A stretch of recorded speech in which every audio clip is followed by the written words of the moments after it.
Welcome to this week's episode of Your Internet Boyfriends. Hello, Mark T. Cox. Hello, Dennis Lane. This week we're talking about cocktail sausages, Irish weddings and sucking on dust.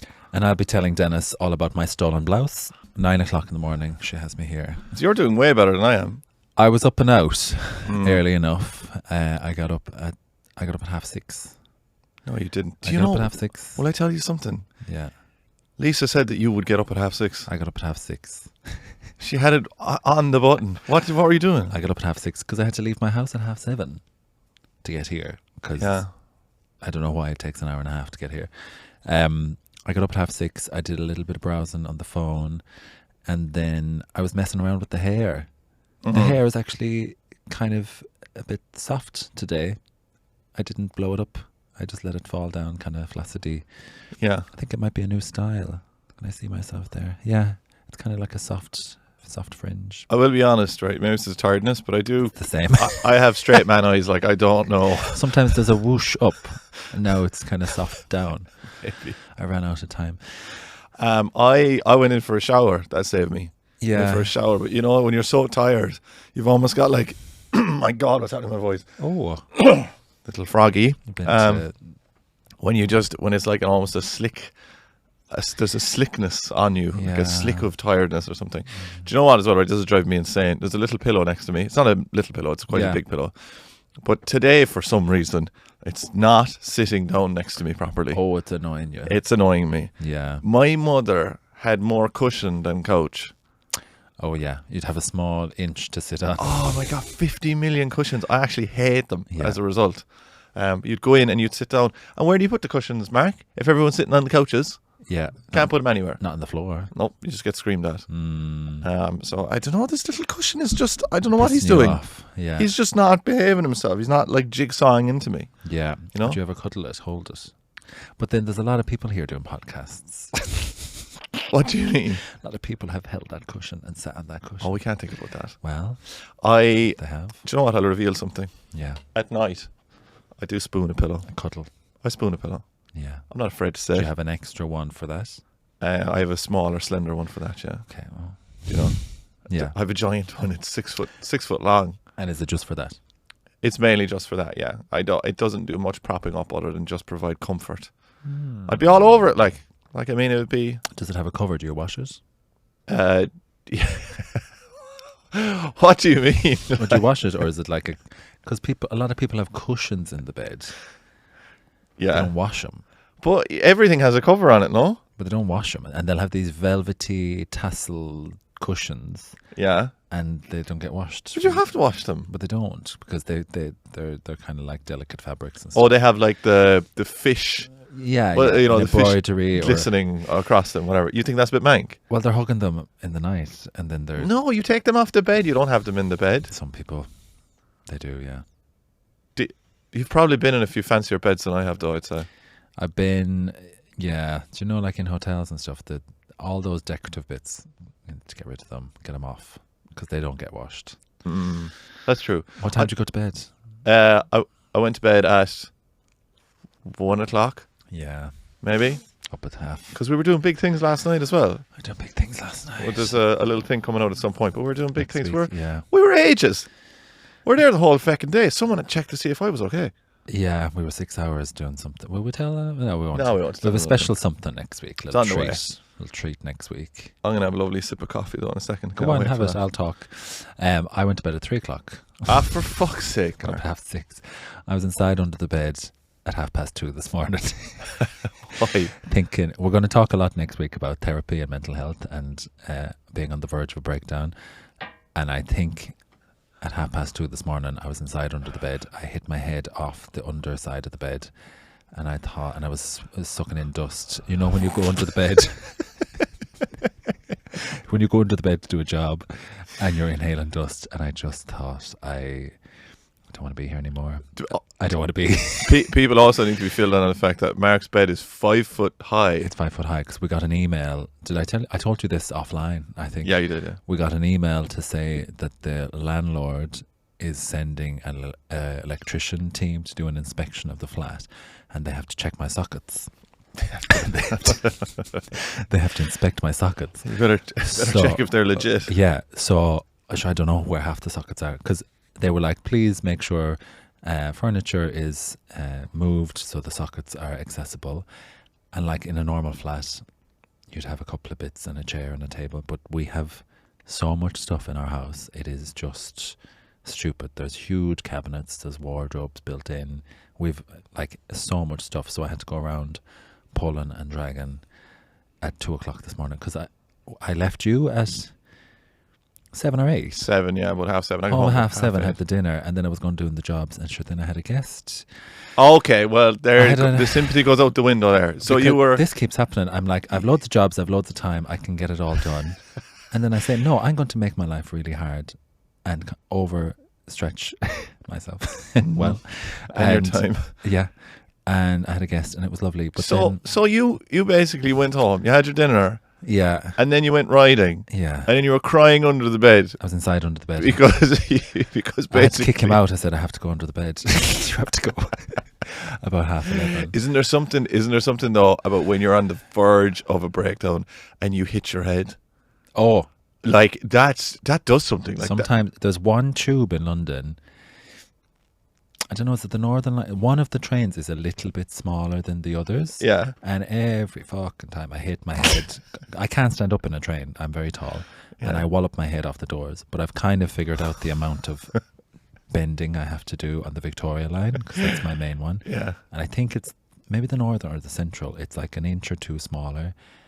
Oh, it's like the final straw, a wallop, bang. It sets you off. So embarrassing. Then you're like, yeah, I'm fine. And then you have to have a little conversation with yourself, and you look back as if, you know, you're trying to recover somehow publicly or whatever. Yeah. Christ, I've hit the corner of a kitchen door. There's actually a door that is my enemy. Like I have hit, and absolutely, you impale yourself. Be furious with it then. I tell it to kicking off. I tell it to fuck off and everything. I hate it. Like I hate an inanimate object. I had to go into the bed because our bed is a built-in 5 foot tall unit. It's like a little castle machine. So there's a plug under the bed. I was like, what am I going to do? So I had to clear out all the shit. It's all suitcases. I found all my old cabaret memorabilia from. Did you ever know me? I used to wear these big dicky bows. No. Did you ever see that? No. I had a phase. I had huge, big, like. The other breakdown. Oh, I don't know, like wider than my shoulders, like dicky bow, like huge. Yeah. Because I wanted to be like. yeah. I wanted to have a look. So I found them, started trying them on. I swear to God. I wanted to have a look. This is all at 2:00. That's definitely a look. And the dust. So you're just going through years of your life under the bed after riding, sucking in dust. And then I was like, well, I better hoover, because some man now, as we're doing Are you this, hoovering at 2:30 at night? What about your neighbours? This is thick, like dust, like a blanket of dust. It was shocking. And then there was loads of like bits and underpants. And after. Do you know the way not even yours. Fling things under the bed years ago. So I'm exhausted. So anyway, when did you get on top of the bed? And then I started making little signs then to put around the house to tell the man where the sockets are, because there's loads like in behind shelves and things. Mark, I think that's having an episode. That's what we call the old manic episode. And then hiding things. I hate the idea of these fellas in my house, because it's a very LGBT erotic. There's loads of like sexy art, and there's. Excuse me, do you not think any electricians are LGBT? Do you not think LGBT people can be electricians, Mark? Some might be, but generally the men that come into our house. You're right, mate. Oh, look, riding here. And I'm like, I can tell if I'm there, they kind of blush. Sometimes they'll see like a painting or something, and they'll. But I can imagine if we're not there, they're probably having a right old laugh. Is there a lot of penises around? There's sexy nudie prints and things, and there's lube. There's like nice decorative bottles of lube that I forget. I'd say they wouldn't even notice, because they look like perfume bottles. They wouldn't even know what it is. Probably.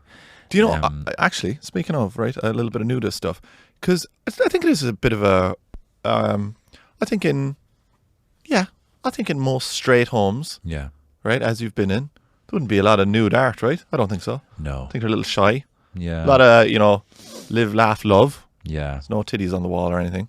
But a lot of families in jeans and the white t-shirt.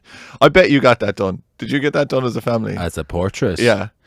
When we were very young, yeah. Yeah. Yeah, we did. Like, there's a lot from the 80s before I was around. Yeah. And then I kind of stopped then because people had their own cameras. Yeah, but where did you get them done? We would go into oh, Christ. Oh, I can't remember the name. There's a studio. I can't remember the name. I can see the building in Ennis, and you go in there. And the mother brought you all in, dressed you all up. Yeah, dressed us all up. What were you wearing? A brown, often like brown clothes. There's one picture of me dressed as a sailor. I got a sailor suit when I was about 5 or maybe I was 3 or 4. It was my sister's communion. And I decided, why the fuck are you dressed as a sailor? I needed to steal the show. So your poor sister in her communion dress, and you're dressed as a pirate next to her. Yeah. Look at me. But we stopped doing that then. I'd say when I was 5 or 6, that was the last family portrait, except Santi, like Christmas. Yeah. Portraits. But when my brother was young, like in the 80s, they did it all the time. It's big news. Big news. But like a lot of my cousins and stuff have them done. Or like, Jesus, when you walk into nowadays. Yeah, but they're from years ago. Okay. But now when you walk into a family home and you see one of those, I just look at it going like, they're just, they're a little bit incesty, aren't they? Bit too intimate posing. Yeah, you know the jeans and the white top one. Not the bleached white. Yeah. Everyone's white background, white skin, and everyone's kind of on top of each other a little bit. Are they kind of like maybe the kids are leaning? Like the wife is pregnant and the top is pulled up, and the dad is behind the wife holding the belly. Yeah. While there's a kid on top of their heads. Do you know that kind of a thing? Yeah, cutie poses. Yeah, little cutie poses. Yeah, I know. But it's kind of like one like the mother is nearly being sexy wife, but then the family's just thrown. It's like, what the hell is going on? Yeah, it gives a bit of like Christian Middle America. Yeah, it does. But I think that's what the influence is.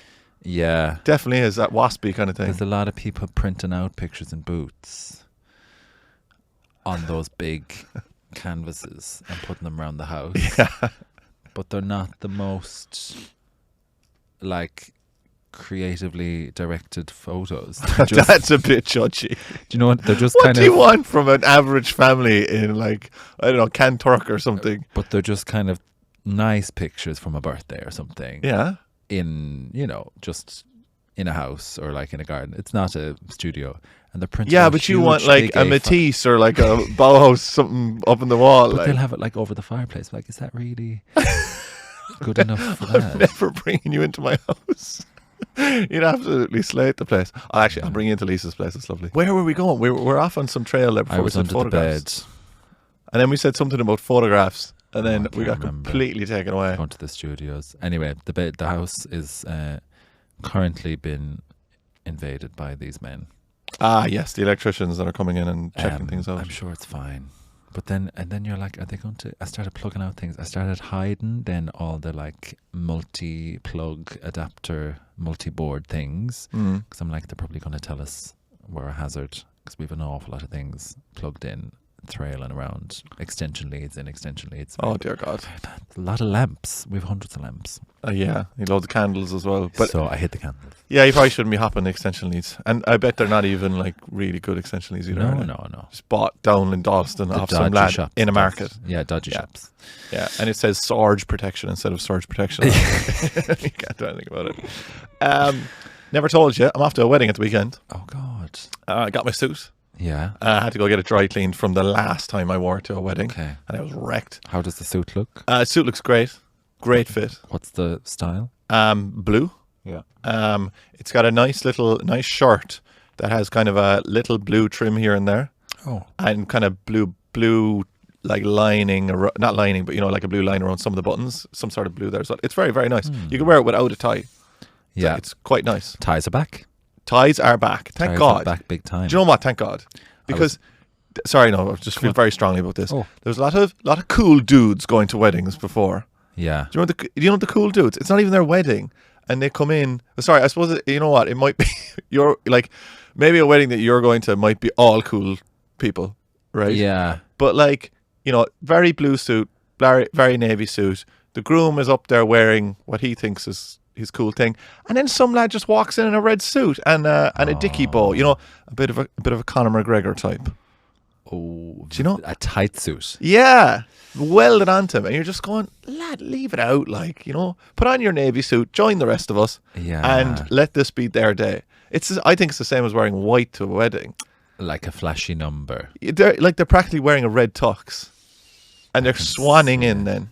Do you know? And you're going, down the back of the church. Get down there. You can be stylish. I don't know if you should be blaringly that. You can't be the main event. Unless the whole place is main event. Yeah. I went to a wedding. Oh my God, there's another fella. Went to a wedding. This guy was wearing a suit, and half the suit was piano keys. No. Come on.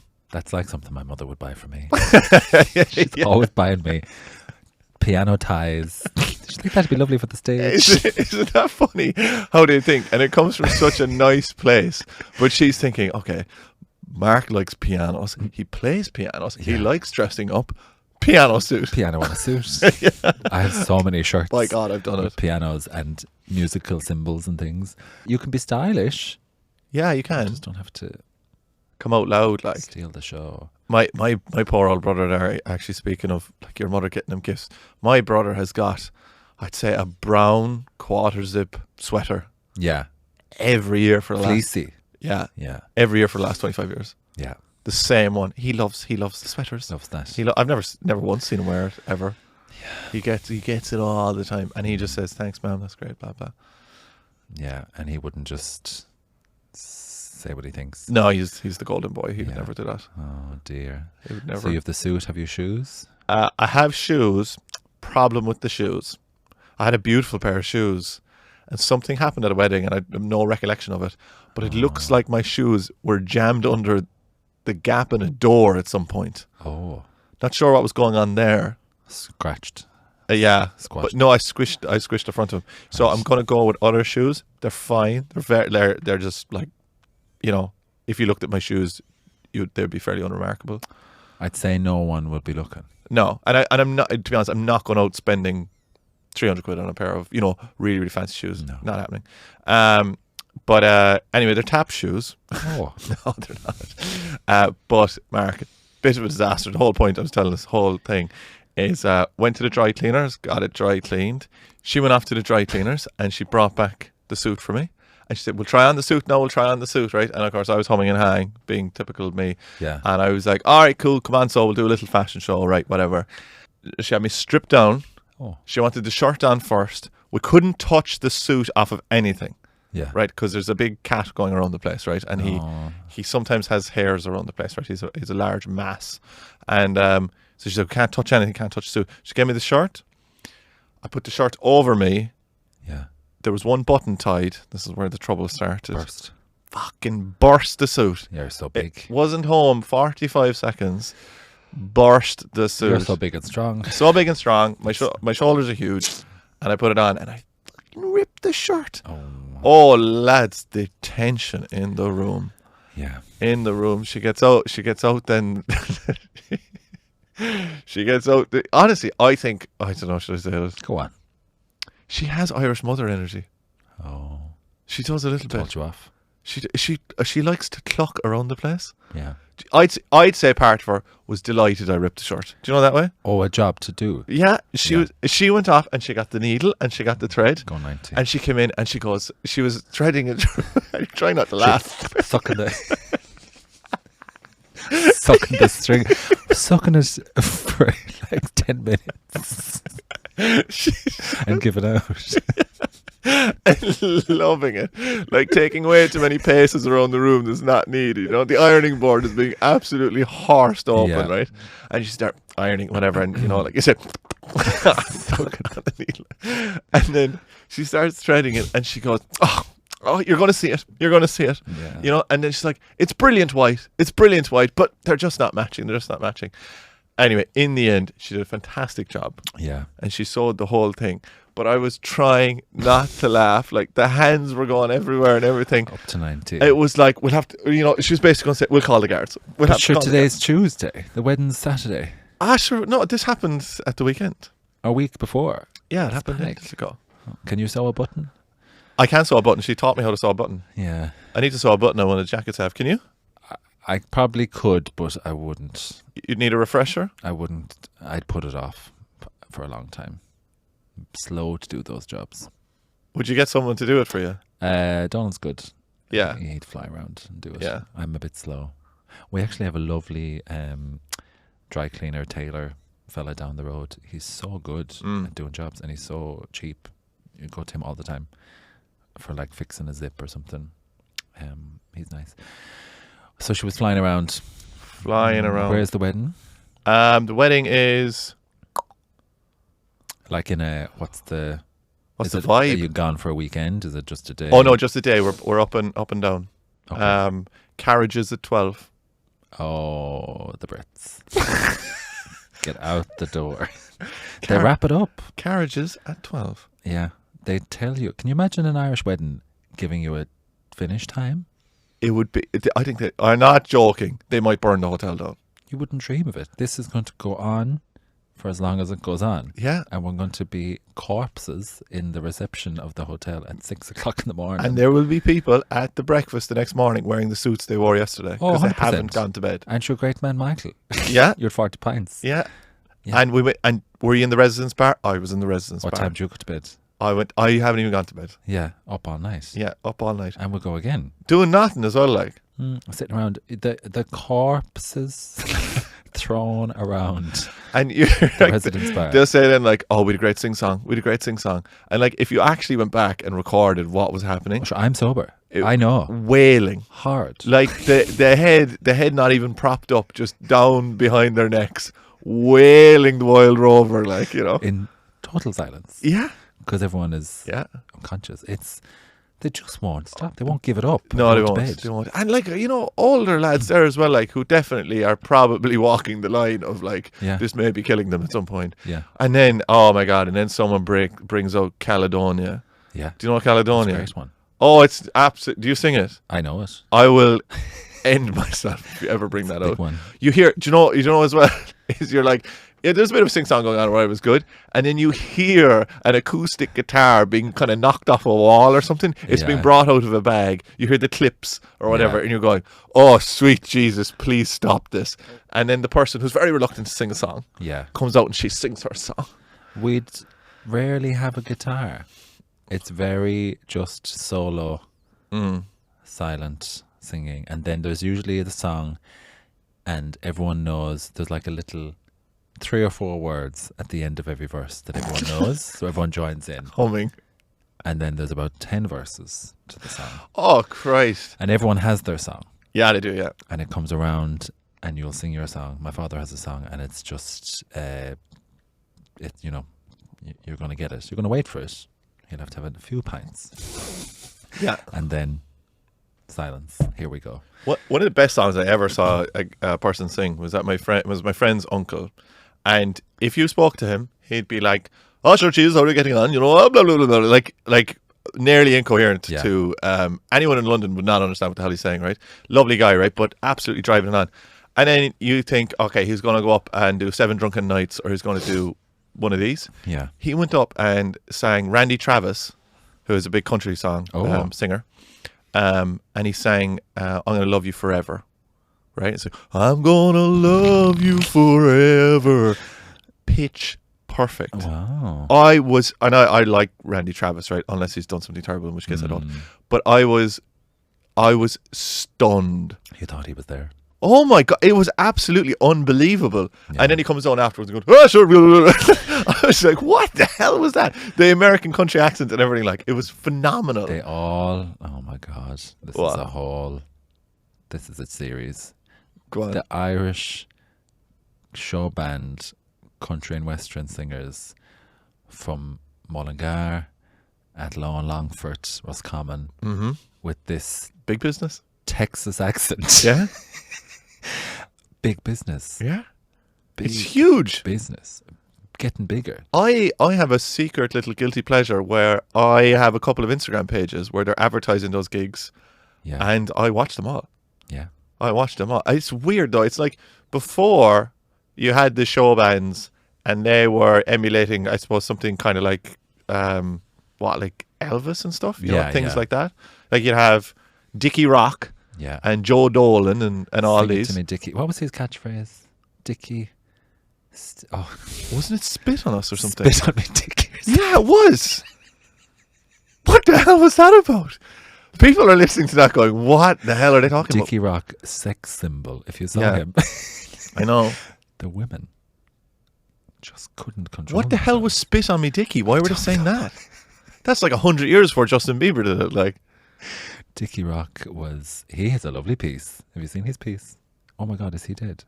I can't remember. I don't know. He's surely dead. But he was rocking a good wig. Joe Dolan, was he wearing a piece? I think Joe Dolan was probably intact. I'm not sure. Joe Dolan? Can I say Joe? Have we talked about Joe Dolan? No. He is so excellent. His music is so unusual. It's like jazz. It's real. Like it's brilliant. It's kind of like an evolved version of what they were doing with show band stuff, but it was actually his own thing. You know, he was really good. I'll tell you some great songs to listen to that people might not know. Yeah. Westmead Bachelor by Joe Dolan is an absolute banger. Yeah. I suppose we've got the classic ones of, you know, You're Such a Good Looking Woman. That's a great song. It is a great song. The trumpets, and it's like you're in Las Vegas. I wonder, is it a cover? I don't think so. I'm not sure. I hope it's not. You're Such a Good Looking Woman is a banger. Like, if you listen to that, you will get going. But Joe Dolan, women loved him. Loved him. But I think he was... No. Yeah. Oh. I think that was the thing. I think that they were managing his image and stuff in the same way that they've done with like a million artists. But I think that he'd like this podcast. We'll have to get some verification on that. That's a big claim. No. Why would I like? As in, no. I'm fairly sure. Wow. Yeah. I mean, there was a lot of style. Yeah, a lot of style, a lot of swinging of the hips. Do you know Joe on the Dolan? No. The drag king. No, that's fantastic name though. Breda from the Wild Geese. Oh, really? Joe on the Dolan. That's absolutely brilliant. And she goes full, because the whole thing is these sex symbols were actually not very attractive. No. Like they were the most common country lads. So she goes in with the unibrow and everything. But back then it didn't really matter how you looked. It was your vibe. If you were on stage wearing a suit, you had it all. I think, though, you know, at the same time, like the women back then as well were wearing like, you know, what do you call them? You know, the fucking bonnet. They were wearing bonnets when they were 24. You know, like everyone looked 65 when you turned about 25. Yeah, like people don't understand the headscarves. People don't understand how, like, you don't have to go back that far in Ireland, and it looks like it's 1820. Yeah. Like everyone like condemned themselves to old age at about 24. Yeah, they were married at 19. Married, kids, the whole thing. And 35. Can you imagine if I was around in the 70s? 35. I'd be... If you're in the 70s, 35. I'd have 3 kids. I'd say you know what you should be? Dead. You'd be, besides... No, you wouldn't be dead yet. You'd have a family, obviously in Ennis, but you'd be a DJ around the country. Oh, you would. You'd DJ have Cox. You'd have a big DJ Cox, and you'd have a big load of records. Yeah, going around the place, doing the weddings, doing all sorts of things, spinning the tunes. Yeah. Did I ever tell you about our DJ at home, the priest? No. Oh my God. Father Spin. Father, I won't say his name. I do a bit in my show. I call him Father Darcy, Father DJ Darcy. Is that his name? No. Oh, he's dead and gone. But he was about 85 years old. Spinning records. And he was a DJ, and it's like he loved it. And I'd say if he had a different chance in life, he would have done something like that. But like, that was never really thought of as a full-time job. Yeah, it was always someone who had a normal job, and then you do that on the side at the weekend. Yeah. But yeah, he used to DJ all the discos, the kiddie discos, and he was, I swear to God, 80, and he'd be playing like, you know, cracking up Maniac 2000, S Club 7, and Blue, and he had all the hits, and he'd have all the little sayings like, "Everybody get down." So funny. Give it up for Jesus Christ our Lord. You're having a great time. Yeah, everyone will know who I'm talking about. He was a lovely man. He used to bring us off on trips and things as well, and he was He was more like a youth leader. He was a priest. A lot of the priests, I don't know. Did he have a secret family by any chance, No. hidden away somewhere? Well, no. Oh no, I thought that was like a Claire Priest thing. No. Oh. Will we go to a break? Yeah. You're wearing something lovely today. I'm wearing something lovely. I noticed in our videos I was wearing a beige A new colour. a beige shirt. I have about 6 beige shirts, and I thought I was like shaking it up, but they all look the same on camera. So I've gone for a little vest now. This is a huge trick for any LGBTs. A little leather vest just makes everyone think you're very cool, very sexy. So it's a little treat. And then I have a blouse. I have a t-shirt, and I posted a picture of this t-shirt this morning on my Instagram. So you're probably listening to this Thursday, so like 2 or 3 days ago, and a man replied and said, "That's my blouse." You nicked it off him. I didn't realise How well he knew. How well he knew keeping an eye. how well he knew. How well he knew. I thought it was my same-sex partner's blouse. And how did he get a hold of it? Did you? So it turns out this man was a guest in my house On the 5-foot bed. and left the blouse on the bed. What did he go home in? I don't know. But sure, he must have one of your blouses. I don't know. So I'm wearing the blouse of another man. Isn't Wow. that nice, though? Do you think I'd put off a leather waistcoat? Yeah. Oh, yeah. Yeah? I think they'd shit now we need to save that. They'd collapse. It's such a stupid thing. But it gives you a nice little shape because it makes, I don't know, it's all about like, it gives you a little V in the front. For me, it would make me feel like I was in the army or something. You know? Yeah. There is a bit of that. Quite like that. There's something there very problematic. It's leaning into like fetishy, police, motorbike, Yeah, but for me, military. There's I something. get that. But for me, like all of that stuff when I was growing up as well, I just had a totally, obviously, straight down the line, good and bad, right? Do you know? So like when I think of that, like being like in the army, I'm, you know. Oh, they're good. Oh yeah, they're good. Everything's great, and it's that kind of idea of it, you know. Policemen, great. Army, great. Yeah, everything works the way it's meant to work, and we'll all be fine. There's no problems with them at all. No. Yeah, it is a lovely number now, Mark. It has a little bit jiggle to it, a little jingle. I do like it. Yeah. We've had a very busy week. I'm non-stop. I'm kind of tired of talking about how busy I am, but when I look back over the week, so much has happened this week. Do you know what I mean? Yeah, like it's insane. Every single night is go. We had our big social outing. Do you want to tell them about it? Is this where we went to, where we had a reception? Yeah, Ambassad na Heron. Is that the word?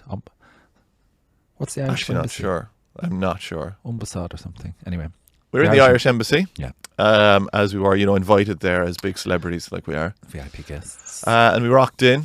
Yeah. And I actually have a few bones to pick with you over We'll this. tell them what it was first. So it was the 70th birthday of the Irish Centre in Camden. Yeah. And the Irish Centre was opened in the 50s.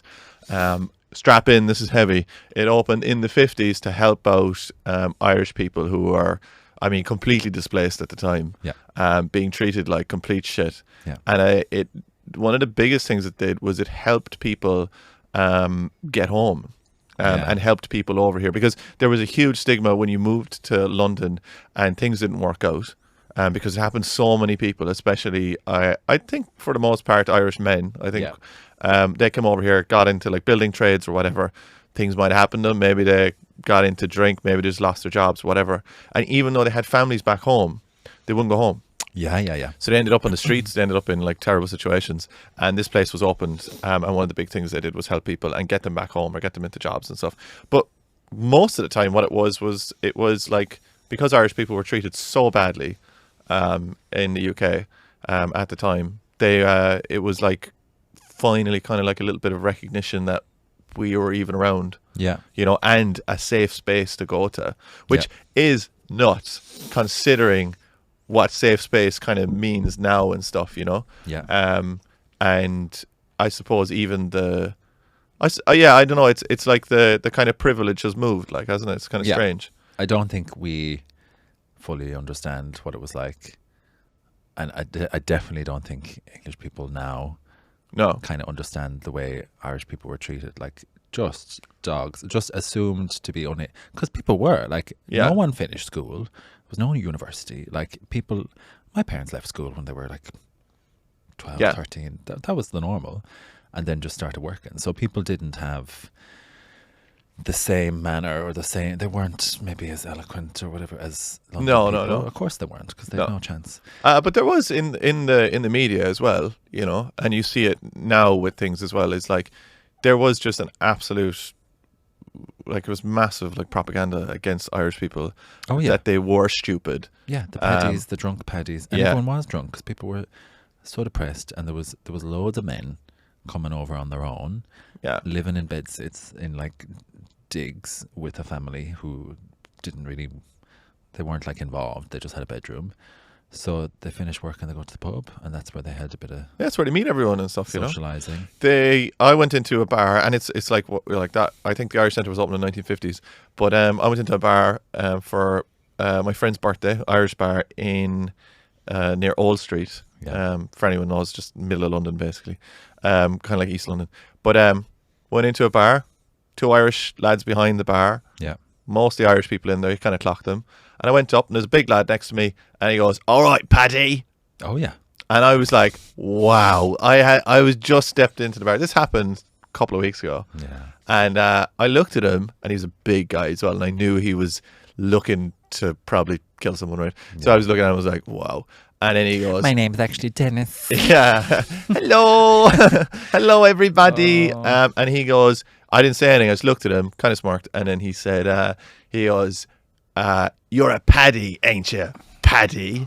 And I was just like, holy shit. I was like, this is 2025. Yeah. And it's like, what is going on? And then you have to do that. I had to do the thing where I walked away, right? Like, so I was like, I'll go out and see if there's lads outside. Again, not that I would be, challenging anyone to a fight anyway. Definitely not challenging this fella. Yeah. And I walked outside, and he walked past the bouncers. And it was kind of funny though. He walked past the bouncers, and he's holding a glass tumbler. And the bouncer goes, you're not allowed that outside. And he goes, "Try and take it off me." And just walked down the street. Bouncers didn't move. I came back in then, and the 2 lads at the bar looked over at me like, oh Jesus, wasn't that desperate, And I said, "Oh, that guy was a bit of a prick, like, or whatever." And they go, he was desperate. And then I said to them, I was like, "You were very quiet when he was in here." Where was the help? You weren't saying anything. But it's just to give you a little bit of colour of, like, you run into things here that are, they can be as outwardly as that. They can be little, like, kind of smaller things that are very hard to point out to people in the way that you're being treated differently. But back then, you were, and for like up until probably like even the 90s, like 80s, people were treated like crap as well. Yeah. But like, you were treated like a dog. Like you were nothing, like, So then they made that place. Yeah, they made this place, and that was some of the main things that they were trying to provide, like, was a space. Because, even when with the Irish Creative Collective, right, like, when someone introduced me to that, and that's just that's like a group of artists and stuff that meet up in London, and kind of it's a, like, there's lots of stuff put on by them, and Joe runs it and he's great, but there's it's very much a social thing, I think, as well. Yeah. But I remember coming to that first and not having to adapt in any way. It was such a relief after living in London. Like, I didn't have to slow down. Yeah. I didn't have to, feel like people were not going to understand me or culturally not understand the things I'm saying. Because it was just, I found it kind of difficult when I came here, because it's, for all purposes, sounds the same, like the way we're interacting and stuff. Yeah. But it can be jarringly different. Yeah. So those spaces are very important. But we went to the Irish Embassy. Now tell me some highlights, Mark. VIP guests. VIP. I was late. Oh, don't worry, we're going to get into that. I arrived late, and the speeches were underway, and I tried to squeeze in. It was packed. You did not try to squeeze in. It's a very glamorous setting now. It's like, it's actually really makes you very proud that we have this very grand classical building behind Buckingham Palace, and the Irish flag is there. And it's like, look, 100 years ago the state didn't exist. Yeah. And now we're like, and they're making a new embassy. Oh, is that? No, I think that I knew that as well. Is that known? I knew that as well. They're getting a new building, which is going to be even more exciting. Yeah, that is a beautiful building. It's like, gold embroidered walls and stuff. But it's a bit cramped. I think the new one is going to be very exciting, and I shouldn't say too much, but it's going to be a big deal. Yeah. It's a big statement where it is and everything. It's got Quasar and Laser Quest in it. It's meant to be amazing. And like recreations of bogs and cliffs. Yeah. So I was a bit late and everyone was standing up. And to be honest now, the speeches could do with a little bit of curation at these events. Bit of a zhuzh. The speeches do go on and everyone gets up and they've been briefed to say something for 2-3 minutes. And everyone's kind of just goes on a little bit longer. So myself, do you know Brian? You met Brian Teeling, very famous Irish photographer. So we were planning a few bits. So we wanted to have a chat. You're making this sound so much like you were, you did your best or whatever. I tried to squeeze in. You did not. And then I said, I don't want to do this. You did not. You went down the back of the bus. I went down the back with of the the bus cool boys. And myself and Brian. You started laughing and talking about things down there. We were in the corner. While I was center in the middle of the room, stuck between everyone. Stuck between everyone listening to the speeches. Yeah. I don't mind saying it. I think it's a good thing that we could maybe give them some tips on the speeches. I think that's totally fine to say, right? But a lot of Irish people public speaking, sound like priests. Yeah. Right? They give it the mass. And was there a prayer or something? No, it just sounds like it. Was there a because I was there and people were like responding. Oh, that was performance? That was an Irish band that were speaking some Irish, and then they were getting people to say it back to them. It sounded like mass, right? There's actually there's a good few Gael Gores who listen to this podcast, right? And I have to say, right, like speaking Irish, I'd love if everyone was doing it and whatever. I'd love if I could speak Irish, and it'd be great. But lads, can you just take it down a level on like how you're pronouncing these things, because it makes it very intimidating for people who don't speak Irish. Like, she was on stage, lovely girl, but like, how would you pronounce wet? F-L-U-I-C-H. Fluck, right? She was on stage absolutely putting welly into it, like fluch. It was like, God almighty, you need to go to the doctor or something. And then the whole place is saying it back to her. But that was like a call and response thing. It sounded very somber from outside. It was a little, well, it was, but this is the thing, like some of the phrases she was saying were actually about like hope and stuff, but they were, if you actually literally translated them, they were like, what's hope? Dukas. Is it? No. Oh, I would be dragged. Am I right? Crap. I think you're right. Something like that. I think you're right. Yeah. I think you're right. Tosulagums, I hope. Yeah. Yeah. But Dukas, I think, is it? Yeah. Anyway. But like some of the lovely phrases she was saying ended in like, boss, which is like, death. But it means something nice or whatever. So yeah, there was a little call and response. But the speeches, right, they're very like, if I could put them on the graph, like up and down and and we're going to put a big building inside there, and when we have the big building, it'll be great, and everyone will attend. And there's a really funny thing that Irish people do as well, is when they write something, maybe everyone does this in speeches, but I do think it's Irish people, is when they write something that they think is very good, they let it known on their face that they think it's very good. A stop for a response. They give a big smirk to the audience. Yeah. I was up all night writing that, they just need to put a bit of, like, just tell it from, say what you feel, like, as in, come up and tell us something. Don't be reading it off the page. It's very like Lord Mayor giving a presentation in a library. Yeah. Do we're going to have all new bins today, and the bins will be yellow and they'll be green. They had a lot. So there's a new embassy, which that's not really been talked about now, but the London Irish Centre is rebuilding itself. Yeah, and they give timelines as well for when it's going to open. I mean, ambitious. Get out. 2 years? Get it. Do you know what happened, right? The person who was like basically in charge, or on the board in charge of that, was saying, like, we're going to start in quarter. Start now next week. We're going to get right into it next week. We're going to get right into it if everyone's ready. So quarter 3, 2026. And then, it was right, quarter 2, 2026. And then quarter 3, 2028 will be finished. No. And the whole crowd laughed. That's terrible. Like that is. Should we know? But that's so Irish. Like where we're all just going. Oh, But sure. why not be honest? Yeah, This is going to take 5 years. It's going to take 1,000,000 years. We're going to go. Have you seen the site? It hovers over a train track. The building is It's in the sky.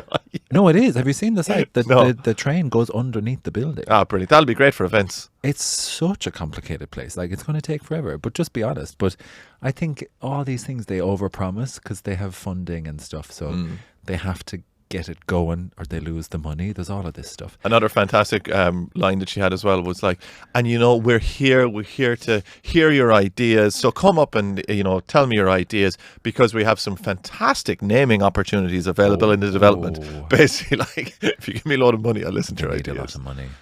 Allegedly. If anyone has a bit of... Yeah, we'll put your like mother's name on the library. It'll be great though when it's finished. But I wish they'd just be honest because everyone then is just disappointed and start taking the piss. If they were more direct about it. Yeah, but Mark, like this is the thing, right? When you're going to school, right, and you're raising money for a gym. There's still... The school I went to, 80% of the classrooms were prefab, cardboard little boxes that were dropped down, I'd say around the year 2000, 2002, because we were building a new school.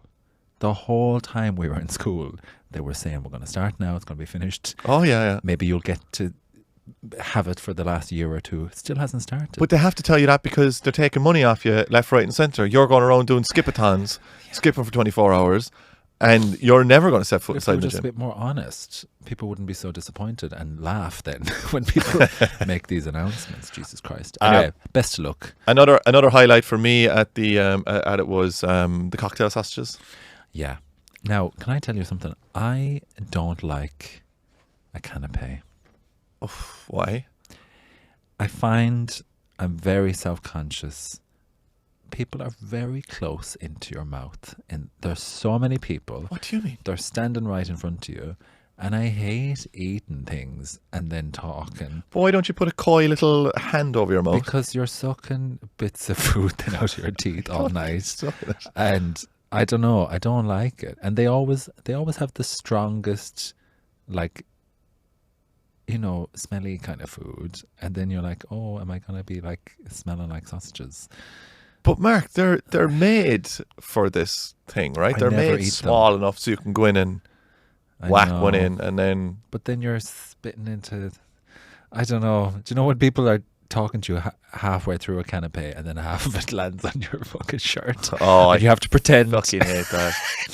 When a piece of spit lands on your cheek, and you both notice it. I am of the mind of like, don't actually bring it up. You've spat on my face, and you're just leave it. Trying to just casually just wipe it away, then give it a minute, and then it's a bit of like.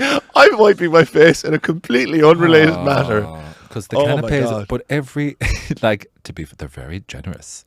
Yeah, they are. But every time you twist, someone is there. Oh my god! The plate of sausages. Oh my god! You can't. And when I'm saying no, every time, I think if you had one in your hand, maybe that's a trick. And they'd stop asking. Have one just in the edge of your mouth. Sausages. And then black pudding and everything is like Irish. Ham. Just a little ham. The tray. And the ham's stuck to the tray. Just slices ham. We got caught in a bit of a... Lord. Sorry.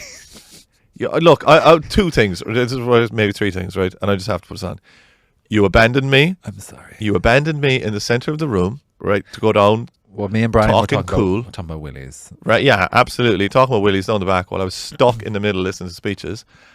And then you abandoned me when this lovely woman started talking to me, talking the ear off me. Yeah. And you said, you didn't stay there for 10 seconds. You just go, I must go, and just gone. And I just didn't want to be there. I was like, you absolute bollocks. And you just ran off. I was stuck there for ages. I didn't want to be there. But we had an incredible moment though where we're talking to this woman and she says, hello, I'm Mary. And I said, oh, lovely to meet you. I'm Dennis. That's Mark running away there. And then this lad comes over, a bit of a pint belly on him. Describe him, to be fair. Go on. Small, little old man. Really lovely man, actually. Little old man, yeah. And he was telling me he does really lovely work. He's a lovely man. Yeah. And what did she say? Comes over and she turns and goes, this is Tom. And he goes, hello, I'm Frank. Sausage. And do you know what? She couldn't care less. She couldn't give a shit. And then Mark goes, I must head off there. I must talk to, and just ran off. And I was like, you absolute And I was left with Tom, Frank, and Mary then. My name's Tom. Oh, Frank. Oh, holy crap. She didn't hear a word. No, she just kept talking. She didn't hear a word I said either. I was getting canapes left, right, and centre into the face talking to her. When they launch, I can't do it. When they just, there's no. Do you know what's very funny? You have to cut it. You have to cut it quick, or you're trapped. Do you know what I said was very funny? Do you know what she said, which was very funny? I didn't tell you this. Was she said, "What's the podcast about?" Right. So I told her what the podcast is about, and like kind of like the elevator pitch, but I'll adapt it on who I'm talking to. But I said, you know what? I think she'll be able to handle it. So I said, you know, it's a straight guy and a gay guy sitting down having a chat about their weeks, but you know, their previous weeks can be widely different, right? And it's good to have that conversation. Yeah. And she goes, oh yes, that's good. Now I like that. And she said, and it's good as well for the men, you know, which she's referring to as straight men. Oh, the actual men. yeah. Right. She goes, and it's good for the men because, you know, my husband, no, he wouldn't have any of that. His name's Tom. Yeah. He wouldn't have, he's just gone there. He wouldn't have any of that. And I was just like, what the hell does that mean? Yeah. And she goes, I'm going to get him to listen to this podcast now. Oh, hello, Tom, Frank. Yeah. I like as well those events. There's it's like a little bit of everyone from Ireland. There's like a representative. There's a lot of like very nice public service, civil service, nice people dressed up in suits. Mm-hmm. And then I think they invite us for a bit of zhuzh. Yeah. I walked up the stairs wearing what I was wearing. I looked very good, I have to say. Yeah. But I wasn't wearing a suit, you know, just wearing like smart cash or whatever. Yeah. I walked up. That was the dress code. It said smart casual. And I was looked up and down. Not in a bad way, but just like, oh, who's this? You're someone. And there was a couple of us. Yeah. Did you notice that? There was a couple of us like around the place and you were like, oh, you're the us over there. Yeah. You're the us over there. An owl artist. Yeah. Are you an owl artist? Yeah. An earring and stuff, you know. Yeah. We also met Joe and Sean, our rivals. We did, yeah. Yeah, we did, give them a little mention. Our bitter rivals. They have a podcast. Yeah. We're contractually obliged to say this. I know, they're very good as well. They're the best. And then we did a photo shoot with that got out of hand with the wife of the ambassador. It's like, I think we need to call this off. No, we did. She in no uncertain terms said, cop the fuck Don't on. post these pictures. Yeah. We became like teenage boys. I don't know. Out of control. We lost it. We lost it. In fairness, I was actually trying to get a different picture going. Like a nice presidential, yeah. And then we lost our minds. The lads are giddy. Yeah. The lads. No, it was not just the lads. Was was us as well. We got into that kind of lads in school, like, here's the principal and let's take a funny picture with her. We are heading towards 40. Let's not go there, but yeah. But we were the like silly young ones. We were the giddy Egypts. Like, it's very funny. If you're around people in the 50s and 60s, we're the like the children, cool, fun young lads. Yeah. It's wild. Oh, we absolutely jumped the shark. We jumped the shark with the ambassador's wife. They're doing well. What's it called? How to Steal a Penguin. Yeah, they're doing very good. Yeah, they are not as good as this. No, of course not. But they're all right. Yeah. We had one more thing on the embassy which I loved as well was, and it's, I think. Come on. I'm hesitant to say that this is just Irish, but I do think that there are things that are so clinically Irish. I heard a very good phrase. Yeah.